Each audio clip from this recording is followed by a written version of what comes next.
Pokemon are basically funny little animals with elemental powers, with types that act as said elements. There are 18 types, and each Pokemon can have one or two, resulting in 171 type combinations. Being 9.5 generations into the franchise, with only 9 type combos left to be used, let's take a look back and see when and in which generations all of these type combos were first introduced. Only 20 seconds in and I've already said the word type 6 times. Yippee boy yeehaw! The franchise launched in 1996 with Generation 1 with Red and Green, which introduced us to 15 solo types mixed, matched, and dispersed throughout our 151 Pokemon. Those being Normal, Grass, Fire, Water, Electric, Bug, Poison, Flying, Fighting, Psychic, Ghost, Rock, Ground, Ice, and Dragon. Now, remember kids, Steel, Dark, and Fairy types didn't exist yet. It was truly a time to be alive. I mean, obviously with Pokemon being able to be solo typed, the majority of those were included in the first generation. However, 4 of the 15 were not, those being Flying, Ghost, Rock, and Ice. We were also introduced to 22 type combinations for the very first time. Grass Poison, Fire Flying, Bug Flying, Bug Poison, Normal Flying, Poison Ground, Poison Flying, Bug Grass, Water Fighting, Water Poison, Rock Ground, Water Psychic, Water Ice, Ghost Poison, Grass Psychic, Ice Psychic, Water Flying, Rock Water, Rock Flying, Ice Flying, Electric Flying, and Dragon Flying. There's a lot of flying types in there. In total, 33 out of 171 of the current possible type combos. You know, somehow you'd expect more from the original 151, but a lot of them were repeated types. For instance, the only type paired with fire at the time was flying. There were 3 3-stage grass poison lines, and 12,000 water and poison types. Onward to Gen 2. Generation 2 launched in 1999 with Gold and Silver, bringing us not only 100 new Pokemon, but also 2 new types to work with, Dark and Steel. Alongside that, it gave us some of our remaining missing solo types, with Rock and Ghost. Speaking of missing types from Gen 1, it was here that Magnemite was retyped from Electric into Electric Steel. Kinda weird to think that there was a time when it wasn't Steel. It kinda makes you wonder what other Pokemon might be retyped to when a new type comes along in the future. Gen 2 also gave us all of these new type combos. Water Electric, Psychic Flying, Grass Flying, Water Ground, Dark Flying, Normal Psychic, Bug Steel, Ground Flying, Steel Ground, Bug Rock, Bug Fighting, Dark Ice, Fire Rock, Ice Ground, Steel Flying, Dark Fire, Water Dragon, and Rock Dark. 22 new type combos added in Generation 2, over half of what we're still missing today, but hey, it was still the early days. Apparently this was also meant to have been the last ever Pokemon game, so can you imagine if this is where it ended, with only 55 out of 171 type combos? I think that Fakemon still would have taken off, with people imagining what all of those remaining type combos could have looked like in a world where they never existed. In 2002, Ruby and Sapphire kicked off Generation 3, bringing the Pokédex up to 386 Pokemon. While we got no brand new solo types, and we wouldn't for a while, we did get 2 more additions to our missing types, with Steel and Ice. New type combos?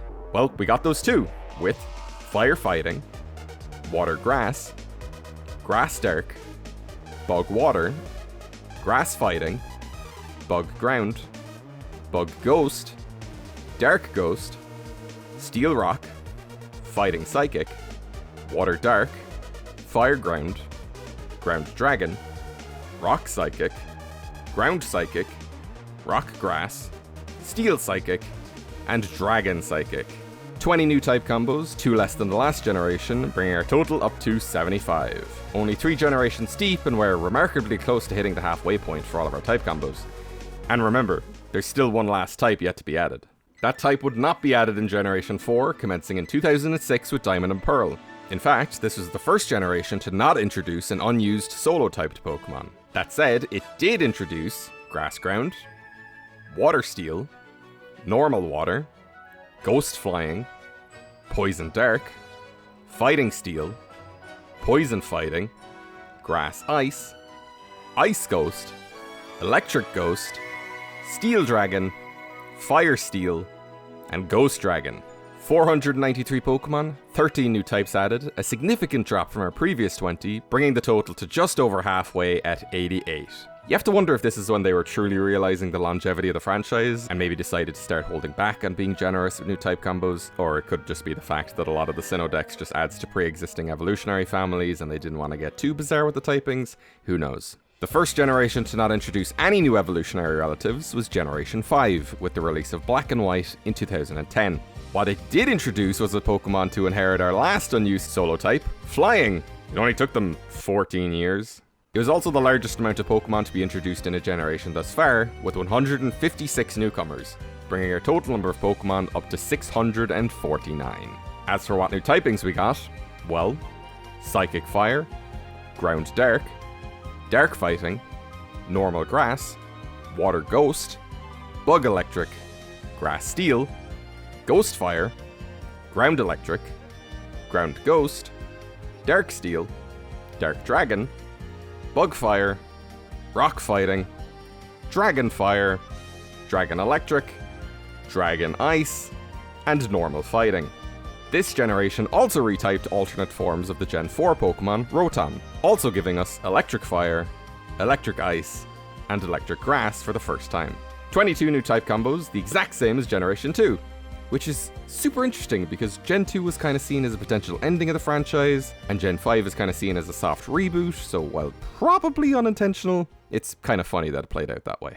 Generation 6 leapt into the third dimension in 2013 with X and Y, introducing the least amount of Pokemon with only 72, bringing our Pokedex total to 721, but introducing a new gimmick in Mega Evolution, and finally, after 14 years, a brand new type, Fairy. As with Magnemite in Gen 2, you bet that a bunch of older Pokemon got retyped. X and Y also introduced us to Normal Fairy, Psychic Fairy, Fairy Flying, Water Fairy, Steel Fairy, Grass Fairy, Normal Ground, Fire Normal, Steel Ghost, Dark Psychic, Poison Dragon, Electric Normal, Rock Dragon, Rock Ice, Fighting Flying, Electric Fairy, Rock Fairy, Ghost Grass, Psychic Ghost, and Fire Water. It was also the first generation to introduce new type combos halfway through its lifetime, with the introduction of new Mega Evolutions in Omega Ruby and Alpha Sapphire, with Grass Dragon and Dragon Fairy. I never would have expected the smallest generation to out-type the largest, but here it is, pulling ahead by just one more at 23 new type combos added. Obviously this is due to a whole new type being added alongside a form change gimmick, but still leaves us at 133 out of 171. Sun and Moon released in 2016, bringing in Generation 7 with 88 newbies. While it didn't introduce any new Mega Evolutions or cross-generational evolutions, it did give us regional variants, a brand new way to reinterpret old Pokemon with new types that would remain here to stay. As is the case, we got Dark Normal, Electric Psychic, Ice Steel, Ice Fairy, Rock Electric, Fighting Ice, Bug Fairy, Poison Fire, Ghost Fairy, Normal Dragon, Dragon Fighting, Rock Poison, and Fighting Ghost. 13 new type combos, on par with Generation 4, bringing the total up to 146. We're getting real close to having every type combo accounted for, huh?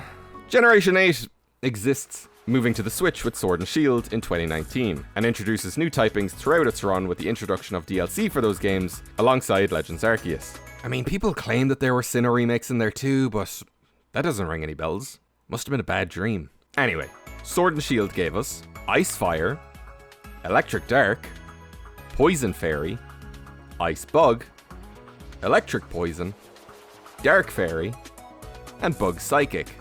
The Isle of Armor gave us Poison Psychic, and Legends Arceus gave us the ever-elusive and quite paradoxical Normal Ghost. 9 new type combos in total, the same number of what we're missing till today.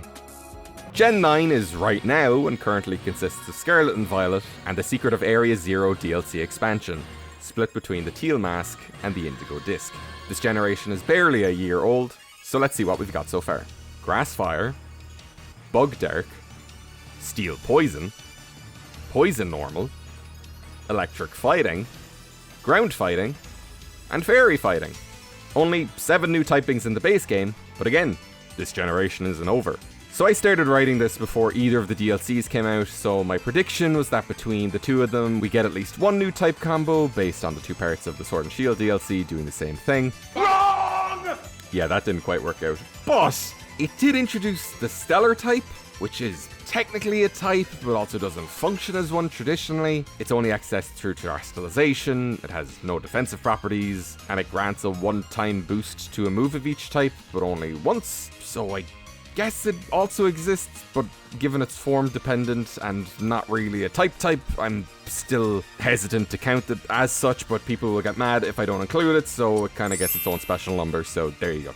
Now, while it might seem disappointing that only 9 new type combos are left, remember, some type combinations such as Rock Fighting, Psychic Dragon, or even Fire Steel are all contained onto only legendaries, as well as a bunch of other types that have only been covered once. We already have 27 normal flying types, so it's more than likely that we'll be getting some new Pokemon for those rarer types. Grass Ghost wasn't introduced into the franchise for 17 years, and now is the 23rd most abundant type combo. It's also entirely possible, and honestly probable, that Generation 10 won't complete the missing type combos. Knowing my luck, we'll end up getting everything except Bug Dragon. Fuck you, Slitherwing. You had one job. It's still not a fucking dragon. Well, them's your type combos. Thanks for watching. I originally wanted to make this after playing Scarlet and Violet, but then the DLC was announced, and then once that came out, the epilogue was announced, and it turns out that I didn't even need to wait for any of it. So thank you, Game Freak. If you enjoyed and want to keep up with me behind the scenes, including having your name at the end of videos and every single daily short, consider supporting me on Patreon. I'm creating a Fakemon every single day, so any and all help is very much appreciated.